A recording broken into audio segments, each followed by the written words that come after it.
Evangelicals have been a mainstay of the Republican Party since the Reagan era.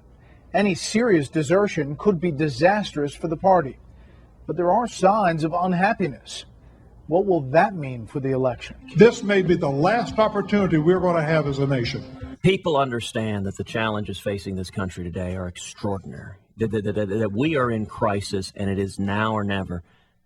And I'll tell you, nothing is more important in the next 18 months than that the body of Christ rise up, than that Christians stand up, that pastors stand up and lead. And in this last election, 54 million evangelical Christians stayed home. How many? There are 90 million evangelicals nationwide. 54 million stayed home.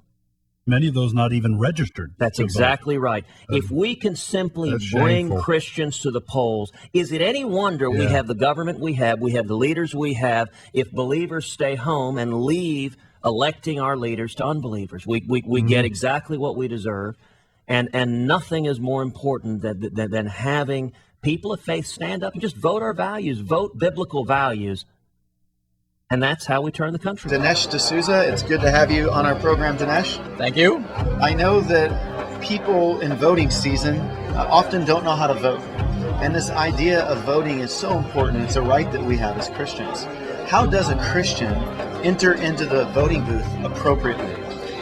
Well, I think the most important thing is to be informed about the issues that are out there and to bring a distinctively Christian outlook or perspective to bear on them.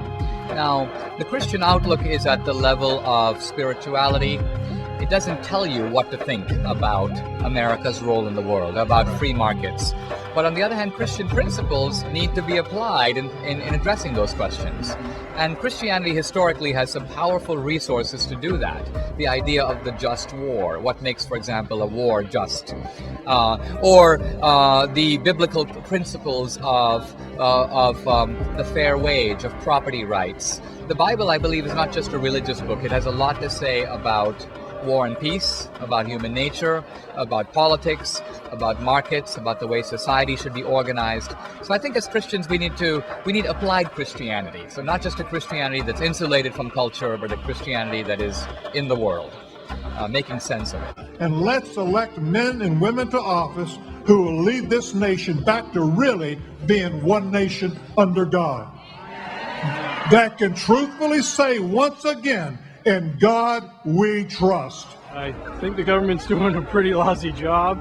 People are more hopeless, that they don't feel that there can be change because we've been promised things for a long, long time. Politicians will tell you anything. They'll say, oh yes, I'm a Christian and I love God. And as soon as they get into the office, so many of them live a different life and vote differently than what they were sent there to vote. Might it hurt Republicans? Could. In some places it could, no question. In some places might. So Republicans, don't take our vote for granted. It's not coming your way. You've got to earn it. No justice, no peace. Don't take our votes for granted. It echoes what we heard from the Black Lives Matter movement earlier. Both parties have certain constituencies they rely on. Democrats, for instance, expect high percentages of African Americans to vote for them, while the GOP expects socially conservative evangelicals to be in their corner. If any of this support starts to seriously fray, it would be a political earthquake. It's a fact that hasn't escaped the notice of Franklin Graham. I'm not leading a campaign against the Republican Party.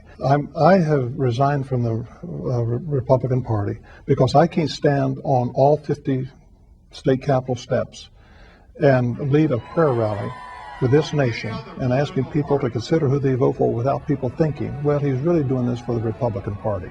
I'm not doing this for the Republican Party. I'm doing this for our country. God be the glory. It is safe to say that results of this political season so far have put the Republican establishment on notice that religious voters mean to be heard. Do you see this election as more important than others? No question, because I believe there are people in Washington that have the intent of changing our Constitution, and I think the ball game will be over when that happens. I think this may be the last opportunity we have if we don't take it. and speak out. Speak out, he has. And it seems people are listening. I've never voted a day in my life, but I'm going to register to vote this year. We've lost hope in our government. We've lost hope for humanity, and the way things are going is just doom or gloom. Do you see more anger in the country towards government than ever before? Oh, no question. And people are frustrated with Washington. They're frustrated with both parties. I agree with them. I'm frustrated. So do you sense when you're traveling around that people are going to revolt this time against government, this election? I think this is going to be maybe one of the most unusual elections in our country's history. People are upset. People are mad. And I'm not sure how they're going to take that out.